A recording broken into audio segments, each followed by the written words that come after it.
a break-even kind of thing. And so this coming year, we will be considering a resolution to put before our commissioners, whereby we will be hopefully placing some quantity guidelines on some of our residences. It's nothing that we've done in the past. Pretty much in the past, if they bring it, we take it. If they say it's from a household, we take it. Even if they come with their painter's clothes on and in their Joe's painting van, but they say it's from their household, you know, we really have no way of disclaiming that. However, because our costs have risen and because our chemical waste contract, it's very expensive to dispose of hazardous waste, as I'm sure many of you know. We are in the process this coming year, 2014, of hopefully putting in some guidelines. You know, 40 to 50 gallons of paint. We have some guidelines that we're going to try and institute. You know, what we would consider normal household. Everything above that then would be charged at our conditionally exempt small quantity generator fee, which we really have instituted at about 10% above our costs. It's just cost plus 10%. By the time we include our supplies in there and our personnel, it really is about break even for us. So it's just basically to cover the costs of our program. Our landfill diversion, these are our 4 basic categories: chemicals, sure, lawn and garden, you know, households, all that kind of stuff. Electronics certainly has been a big one for us, medicines, and then I'll talk a little bit about the porcelain recycling here in a minute. Next slide, please. Chemicals, this is just some of the, you know, the things that we take, the waste streams that we've expanded over the years. Of course, paint, lawn and garden chemicals, household products, household cleaners, automotive products, fertilizers, all that kind of stuff. We've added things like propane cylinders, lead acid batteries, motor oils, fluorescent tubes, smoke alarms, ballasts, really anything that you can think of in your household. And how we define household here is, can you buy it at Lowe's, Home Depot, Walmart? Is it readily available? People always are telling me, you know, and we're always surprised at what we see here, you know, what they've been cleaning out from their garages, from Grandpa's barn, that kind of thing. But really our rule of thumb is, as far as household goes, is it readily available? Laboratory-grade chemicals, we accept on a case-by-case basis, kind of depending upon what they say, what they've used it from.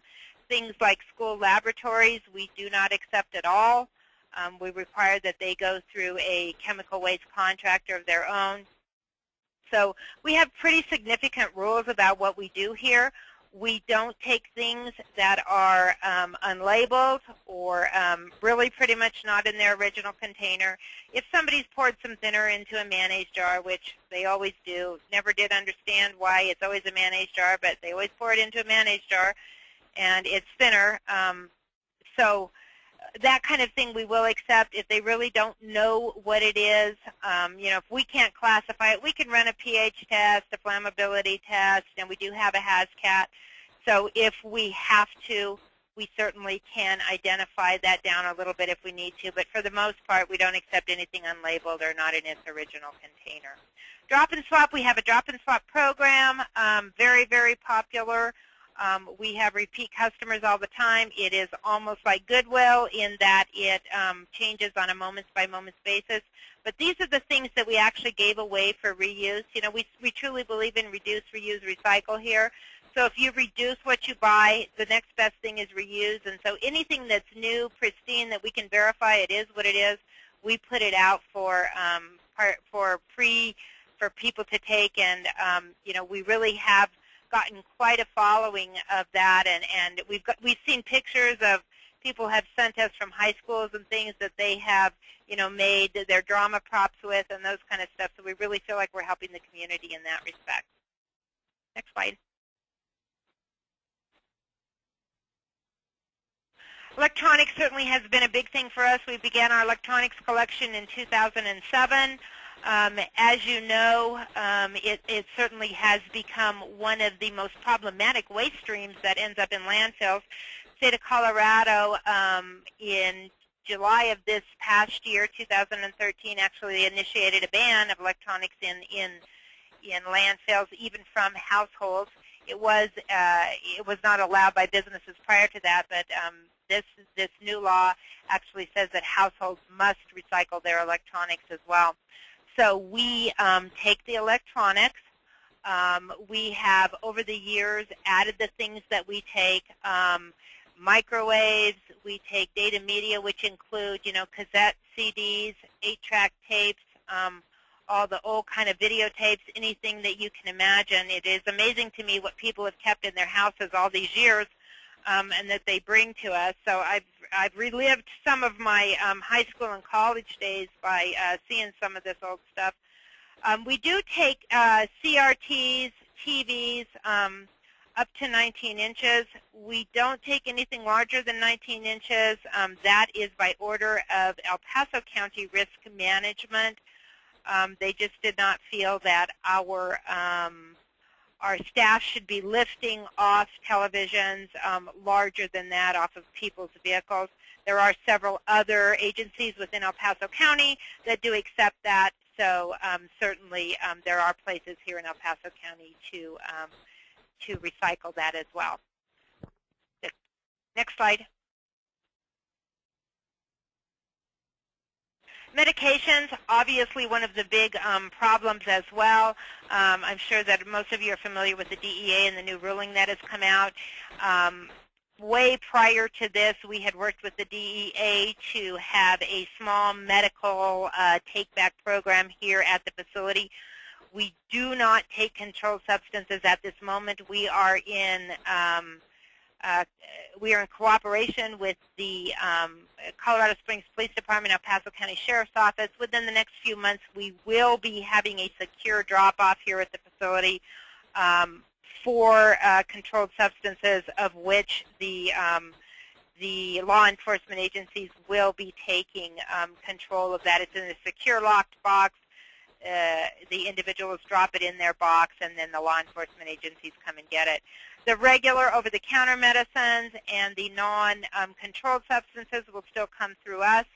We do collect a lot of that. That goes to our incineration barrel and goes to our chemical waste contractor as well. We do take sharps. Sharps has been one of the things that the waste haulers actually asked us if we would consider a program several years ago, because they had about a dozen instances of their employees being actually punctured by sharps that people put in the trash. So we did institute this program, and so we do take sharps, and we've seen quite a large rise in the amount of sharps that we've taken over the last several years. Next slide. Porcelain recycling, I just wanted to talk a little bit about some of the outside-the-box things that we're doing here at the facility. And really, porcelain, as you know, is not technically hazardous waste. However, part of our mission is landfill reduction as well. So porcelain recycling is one of the things that I think is a program that we're in partnership with our local utility here, Colorado Springs Utilities, whereby they provide a rebate if you buy a new low-flush toilet and then recycle it here at our facility. You can get a rebate from the utilities. But anyway, we collect porcelain, any kind of porcelain, toilets, sinks, anything like that. We don't take any of the porcelain over metal. It has to be strictly porcelain. They have to take all of the non-porcelain parts off, all the metal parts, all the wood parts, and they put it into a dumpster here at our facility. And so then it is actually crushed. They haul it off. The utility actually hauls it off and crushes it down at a yard. And then we have used it in road base. And so this year, 2012, 2013 are the first years that we've actually started to use this in road base. And We've been collecting it for 2 years. In 2012, we collected 29,714 pounds. 2013, we collected over 113,000 pounds of porcelain. Always amazes me. When we first started this program, I thought to myself, I mean, really, who's going to bring a toilet here? Who has a toilet sitting in their yard? But I was amazed. And as you can see by the picture there, there's all kinds of color toilets, blue, pink, purple. I've seen everything. I actually saw a toilet that had the Broncos logo on it, and so I don't know what that means. But anyway, that's been a really good project for us. Next slide. Finally, the last thing that we've added the past couple of years, which really is technically not household hazardous waste, but certainly talks to landfill diversion, has been single-stream recycling. I know that one of the topics that might be considered, you know, as far as greening local government is to sort or not to sort. El Paso County has gone to, through no direction of us, because all of our haulers are private, we have gone to single-stream recycling. We began a single-stream recycling bin here at the facility about 3 years ago, about in 2010. The spring of 2010 was our first bin, and it was one of these white bins like this, and I had originally arranged to have it tipped once a month. Nowadays, we have a row of 10 of these bins, and they're tipped once a week, and we still have to close them. We're trying to find some more space so that we can do that. So our recycling program really has taken off. We don't have a lot of curbside recycling here in Colorado Springs. Some of the waste haulers do offer curbside recycling. However, it's for an additional fee, so a lot of times people would just rather drive their recyclables here to the household hazardous waste facility. So I think I've taken up enough time. I believe that's it for me, and so thank you. I appreciate your time. Thank you so much, Kathy. I have a couple of questions for you, and I would just remind everyone that you can ask a question by typing it into the question pane, and I'll make sure that our speakers get that question. So one of the first questions was, what mechanisms do you use to advertise your services, and what things you accept? Well, I will tell you that for years we ran an ad in the paper, a weekly ad in the paper, costing us thousands and thousands of dollars a year. For years we also advertised in the yellow pages. On the form that people fill out when they come here, we ask them how they heard about. Over the years, we certainly have seen it change from newspaper to website. So we have a website that we update on a constant basis. We have word of mouth. We do have a recycling directory that we publish, that we provide thousands and thousands and thousands of copies to the public per year. So we put those in things like the neighborhood welcome wagon. So everybody that's moving in the facility gets one of our recycling directories, which explains our program. We do have a Facebook page, those kind of things. I think we certainly are heading more down the social media advertisement than we ever were before, which I think really is helpful to us to some point, because you can reach exponentially more people, and the cost is nothing. So by social media, do you mean tweeting and Facebooking and those kinds of things? Yeah, okay. Absolutely, Great. Certainly. Okay, aside from the Go Broncos, and I'll be watching that game this weekend, I'm sure. Here's another question. What does the DEA require for a controlled substance collection? I'm not familiar with the new DEA regulations. They require that it be overseen by law enforcement, is basically what it is. And so is that you need to work with your local law enforcement. If you're going to take controlled substances, it doesn't matter. You can take anything that's not controlled on your own, but controlled substances, you have to have collaboration with the local law enforcement. So they have to approve the way that you are storing the medications and what you're doing with the medications. You have to present that plan to local law enforcement, because they're the ones that are going to ultimately answer to the DEA. And once you have their approval, then does it still need to be monitored on a constant basis by the DEA?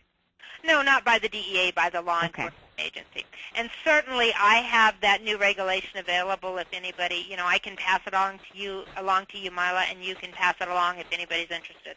Great. Okay, yeah, I will. I'll post that link along with the recorded presentation that I remembered to record after we were 10 minutes into it, so sorry about that.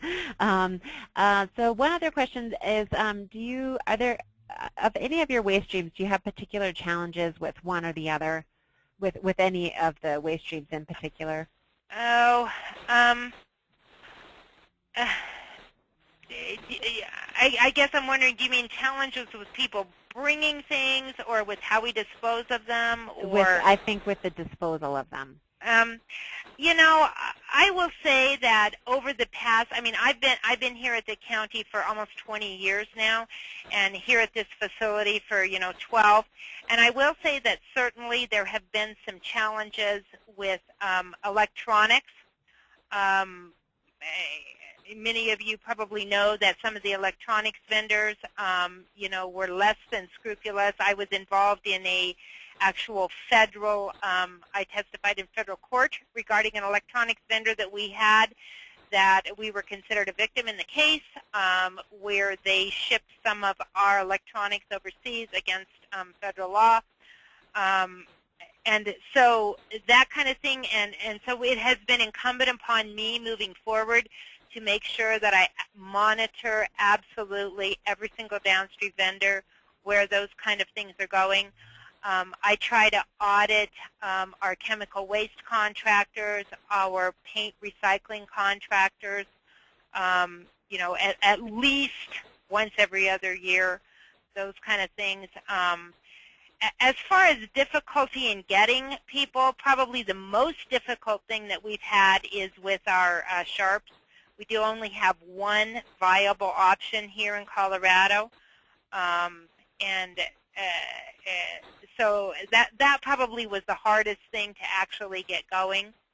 The rest of it, I think that over the over the years we've just kind of learned by trial and error. But right now we're in a fairly good place.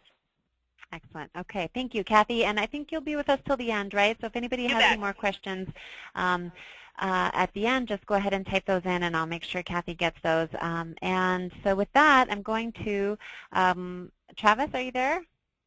I am. Okay. Hi, Travis. This is Hello.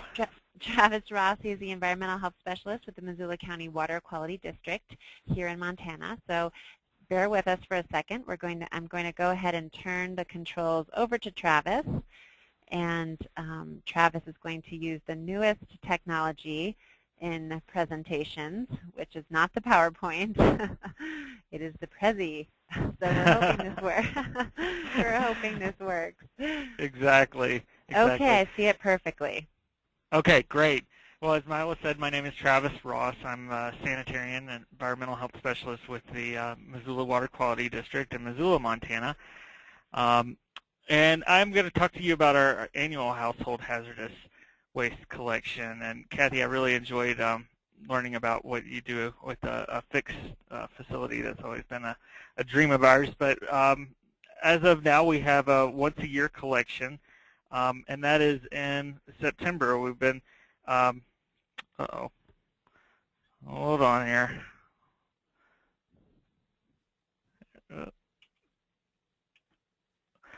So that's, as I said, in September every year. We've been doing it since 1992. And the substances that we collect are pesticides and poisons, mercury, oil-based paint. I mentioned pesticides, but any kind of automotive fluids, and a lot of oil-based stains and thinners and that sort of thing. Initially, we accepted latex, but the stream just got too difficult for us to manage. It required a lot of staff to bulk. It really was not particularly hazardous as much as it was difficult to get rid of through the landfill. The landfill won't accept liquid waste. So we spend a lot of time discouraging the drop-off of latex paint and instructing folks how to dry it out and throw it away. So our sponsors and supporters, the primary financial burden goes to the water quality district. That's paid by fees that go on people's tax bills. The Missoula wastewater treatment plant also contributes some funding. Our landfill is owned privately by Republic Services, and they contribute some money, and that came through an agreement with the county commissioners for the impacts that bringing outside counties' waste into Missoula causes. So that's we get that money to put on household hazardous waste days. In addition, we get support from the Missoula Fire Department, and they provide our safety oversight and also some labor with going through the materials and sorting them. Our volunteer base is pretty big. We have 3 different shifts each day. We do this 2 days in September, and 3 different shifts each day, approximately 10 to 12 volunteers on each shift, and those primarily come from the University of Montana chemistry and environmental studies classes, and that's a component of their community service for those classes. So a breakdown of our funding, currently we're up to about $72,000 to put on this 2-day event. Now, I will say that a large part of that is staff costs that would be incurred anyway, and that includes a lot of the staff time that's spent throughout the year for answering phone calls and that kind of thing. So the breakdown of the contributions are $36,000 from the Water Quality District, as you can see. The Allied Waste or Republic Services, the landfill, contributes $25,000. Our fees and donations are very small. It's $3,500 of the total budget. Because the program is primarily funded by fees or taxes, there is no charge for most items for residents. Now, a small business, a conditionally exempt small quantity generator, will pay 100% of our disposal costs. And then for more toxic items like pesticides and poisons, those will be assessed 25% of the charge for residents. So our biggest items are our paint and waste oil. Expenses, so again, you can see the staff is a big part of that. $30,000 are contracted services. For the actual waste disposal is $30,000. And the last 10 or 12 years, we've used a company out of Washington, ChemSafe Environmental, that comes in and they sort through the pesticides and the special waste, if you will, the poisons, and any unknowns they identify using a HazCat. The waste oil gets taken care of through an independent contractor, and then the oil-based paints and solvents, that kind of thing, is sorted by volunteers and staff at the health department. Our public education and outreach advertising expenses are also very high at $10,000. So in 2013, our waste collected 3,000 pounds of pesticides, 2,300 gallons of paint and flammable liquids. The waste oil and antifreeze are collected by the same oil waste hauler. He collects from a number of businesses through town. They're operated out of Wyoming. So aerosol cans, 3.5 cubic yards. They'll just go in big cardboard totes. Some PCB ballast, we get those in every year. Sometimes it's difficult, as Kathy was saying, to determine whether this actually came from a resident. Sometimes you can, as she was saying, somebody shows up in painter's clothes and has a truck full of 5-gallon buckets of paint. You know, it's pretty clear they're not a resident, but you know, we do what we can. Sometimes we negotiate and take a portion of what they should be paying. We get folks every year that scoff at the charges and say they're just gonna, you know, dump it on their way home.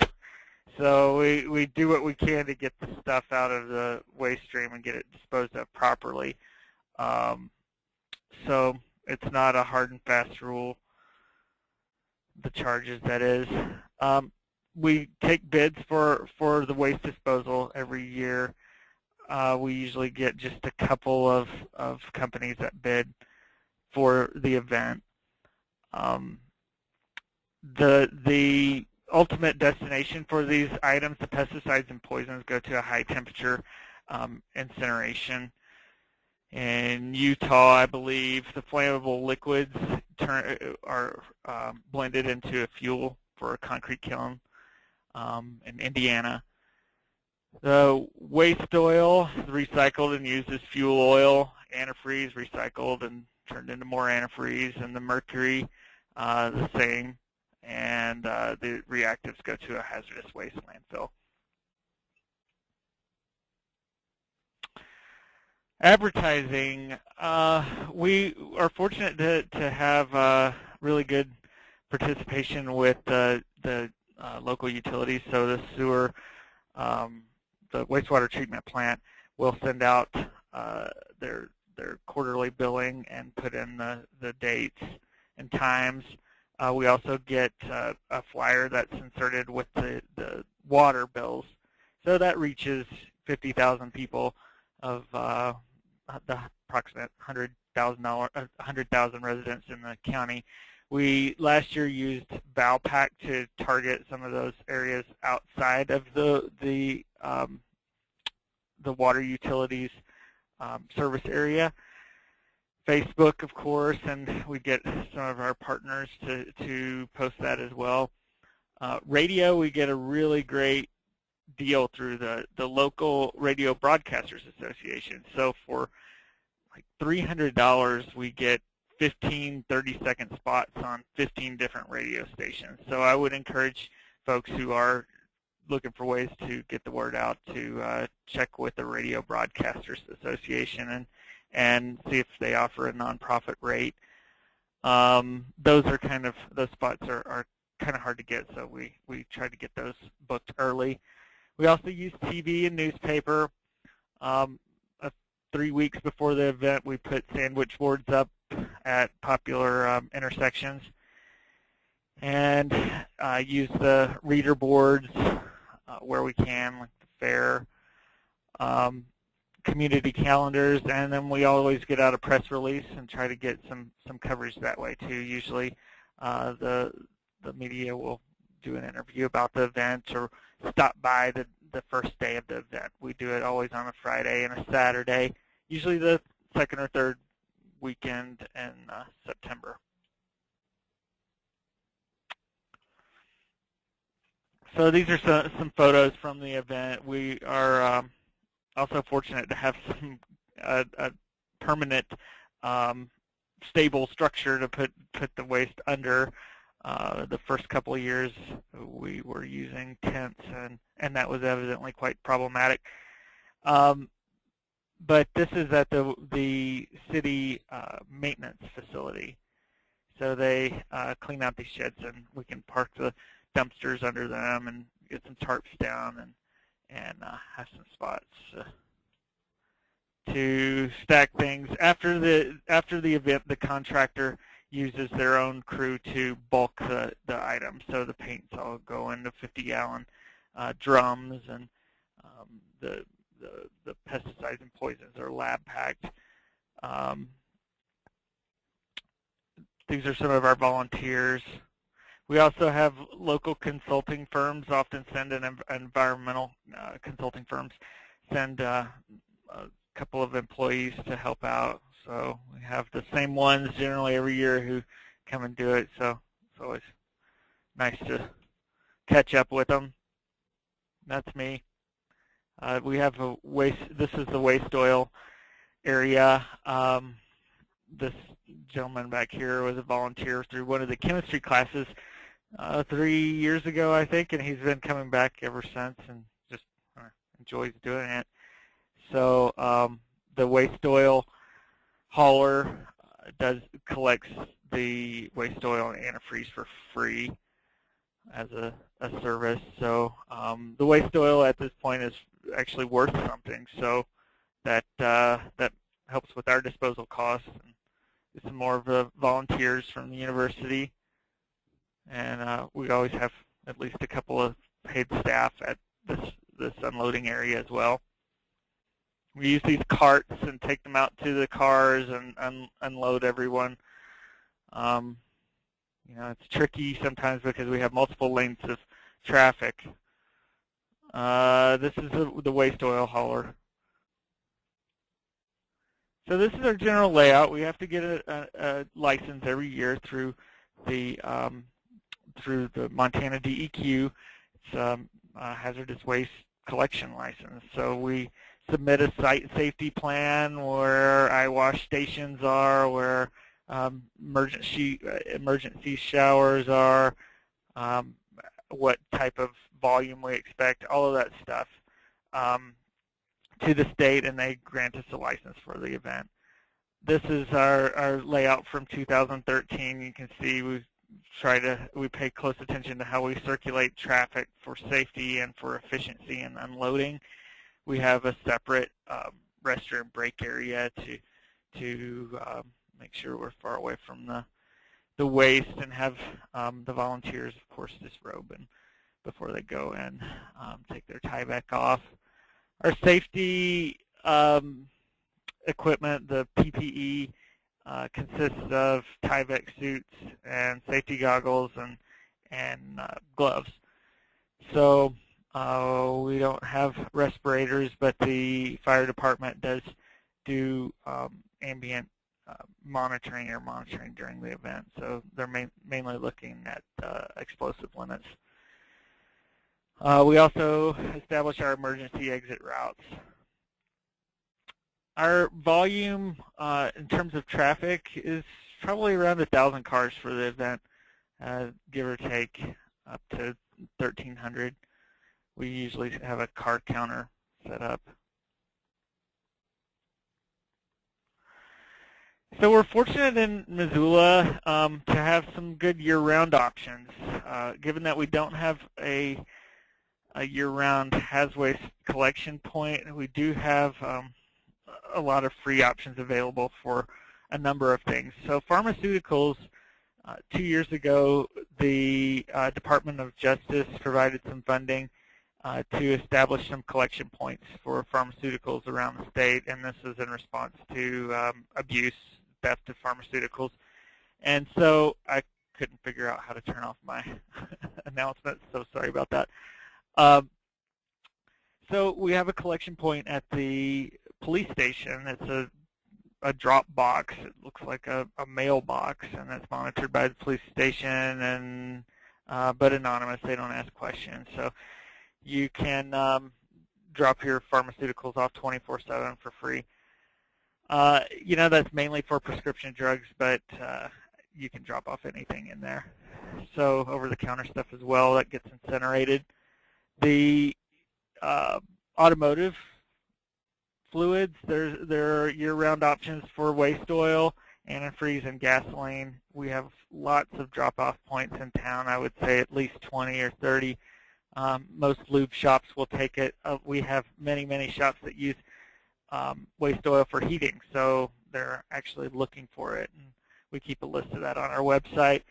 The Mercury, our Department of Environmental Quality, set up a collection program, so each of the county sanitarians gets, or the health departments get a collection bucket. so residents can drop off their mercury thermometers anytime. There is a thermostat recycling program. It's actually called the Thermostat Recycling Corporation, and that is an industry-sponsored collection. And there, if you just Google that TRC, you can check out where their collection points are. But there are several of those in town. Ace Hardware also is a drop-off point for thermostats. Good latex paint, if it hasn't been frozen, which most of it has, and most of it really isn't all that good. But if you have stuff that's less than 5 years old, never frozen, more than half full, I believe, we have a building reuse center here that also takes ugly toilets. I don't know about the Broncos ones, but they will accept good latex paint, and that gets sorted by color, and the staff check it to make sure it's not chunky, and they actually sell it. So I've heard of other cities that actually do a mixture, so you can get like the Portland brown and just mix it all together, and you want to make sure you get enough of it. But at this point, it's all separate, and they always bring us some of their items they get dumped on them as well. Compact fluorescents, again, that collection is growing. Currently, Lowe's and Home Depot, also Ace Hardware, collect those for free. Electronics are that market's growing too. Probably 5 or 6 years ago, we did an electronics recycling event. It is a lot of work. They're heavy, they're cumbersome, and take up a lot of space. But they have gained in value, and so now our recycling center actually pays very little, but they do pay for electronics. So your old microwaves and TVs and things you can take to Pacific Recycling here and actually get some money back. Best Buy also has a recycling program. Some items they charge for, like a large console TV or something like that, but most items are free. So we maintain a disposal guide that breaks down the different materials and what to do with them, and we keep that up to date. That gets used pretty well. Let's see, can I get back to my presentation? Yes. Other communities in Montana, Montana, is pretty sparsely populated, so there's not a lot of programs. As you can see, they're pretty costly if you do everything. But Flathead County, just to the north of us, has a monthly collection. The difference is their landfill is county owned, so they have more say-so on how they use their tipping fees and how they establish collections and where. We displace the city shops crews for at least a day when we do our events. So, finding a place to house the event is a challenge. In Billings, the largest city in Montana, they do an annual event just like us, but they encompass more counties. So they've got 4 or 5 counties that they include in the event. And Gallatin County, Bozeman, Montana, actually has a monthly event. I believe they have a county-owned landfill as well. So some of the low-hanging fruit for more rural communities, or where it's just not feasible to budget that type of money for an event, is the high-volume, low-toxicity stuff. Some of it actually has value, like the waste oil. Again, the industry-sponsored collections are great. The thermostats, CFLs, rechargeable batteries, and the portable electronics. A lot of the battery shops will have the drop boxes for the smaller electronics. Our Department of Agriculture, which manages the licensing program for pesticide applicators, will do an annual collection of pesticides. It doesn't have to be just from certified applicators, licensed applicators. It can be from a residence. It's a more cumbersome program in that you have to pre-register for the event, but it's free, and that rotates around the state. So it's also can be quite a drive for you in a state like Montana. And again, the Department of Justice, Operation Take Back for the pharmaceuticals. And then drying it out. We spend a lot of time describing to people in detail how to dry out their latex paint. And, it's an inconvenience, so we have to make it easy. So we tell folks to, pour it in a thick cardboard box or some old carpet you're going to throw away or anything to spread it out and dry it out. So that's generally how we operate our event. We've felt it's pretty successful, and we get good comments on it. Of course, folks would like for it to be more frequent.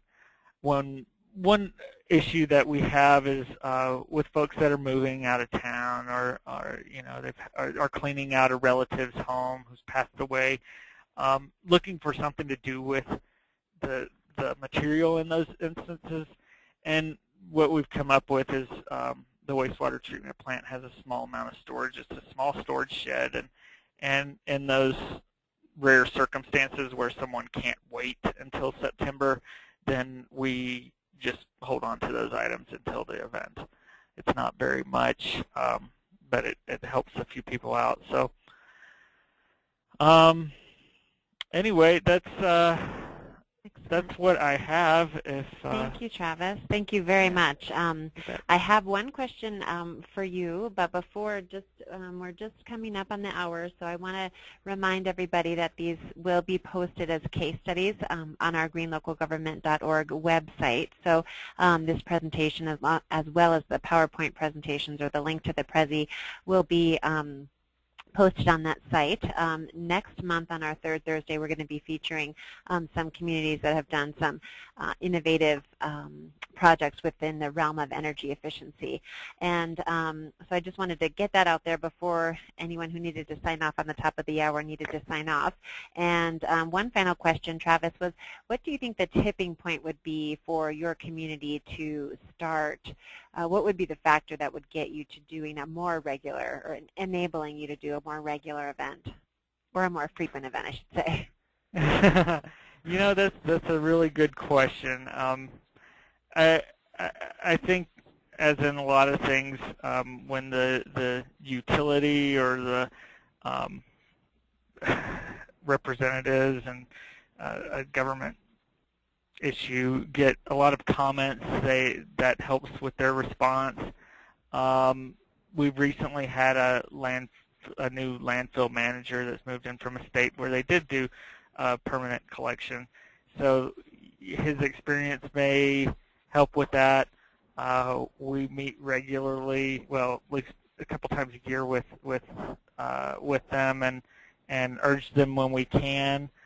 A tipping point may also be when the event just gets too expensive for local government and the current partners to put on, and we start asking for more money from the landfill to contribute to that. So money and public comment, I think, public outcry will help things.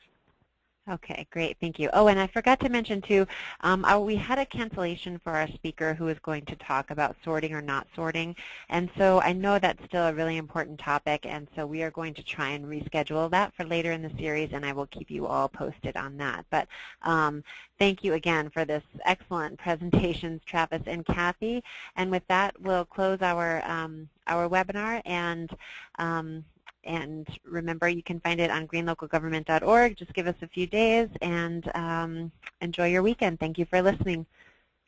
Thank you. Thank you, Travis. Thank you, Kathy.